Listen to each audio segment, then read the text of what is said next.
আসসালামু আলাইকুম। এই ফোনটির মডেল হচ্ছে J1H। অন্যভাবে যদি আমরা আসলে মডেল লিখি তাহলে হচ্ছে J111F। তো এই ফোনটার যদি আপনার পাওয়ার কিতে কোনো প্রকার সমস্যা হয়, যেমন আপনার পাওয়ার কির যে মূল মানটা আছে সেটা যদি আপনার প্রিন্ট মিস্টেক হয়ে যায় কিংবা হচ্ছে প্রিন্টে মান নেই, যে কোনোভাবেই হচ্ছে প্রিন্টটা মিসিং হয়ে গেছে, সেটা পানিতে পড়ার কারণে হতে পারে, আপনার এটা ঝালাই করতে গিয়েও কিন্তু আসলে মিসিং হতে পারে।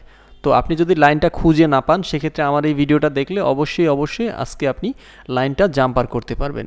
আর ফুল ভিডিওটা দেখে যদি আপনার ভিডিওটা ভালো লাগে তাহলে অবশ্যই আমাদের চ্যানেলটিকে সাবস্ক্রাইব করতে পারেন আর ভিডিওতে আপনার মূল্যবান একটি মতামত রাখতে পারেন।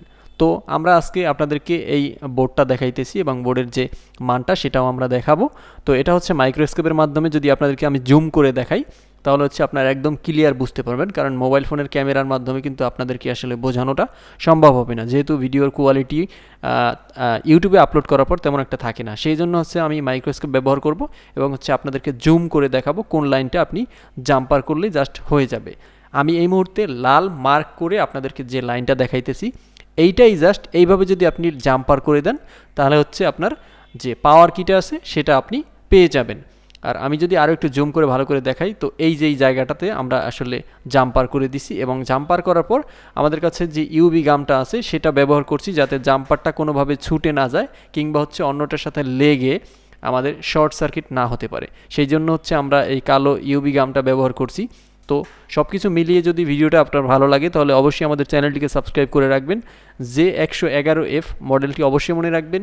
এই ফোনটার ক্ষেত্রে পাওয়ার কি যদি আপনি এই জায়গা থেকে জাম্পার করেন তাহলে অবশ্যই আপনার ফোন চালু হবে।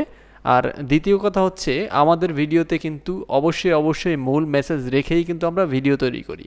যেমন J1H এর এই যে পাওয়ার কির জাম্পারটা, এটা কিন্তু অনেকেই আসলে আপনাকে একদম আইসি উঠাইয়া তারপর হচ্ছে সেই বল থেকে আপনাকে লাইন টানার কিছু পরামর্শ দেবে। আমি অনেকগুলো ভিডিও এইভাবে দেখেছি।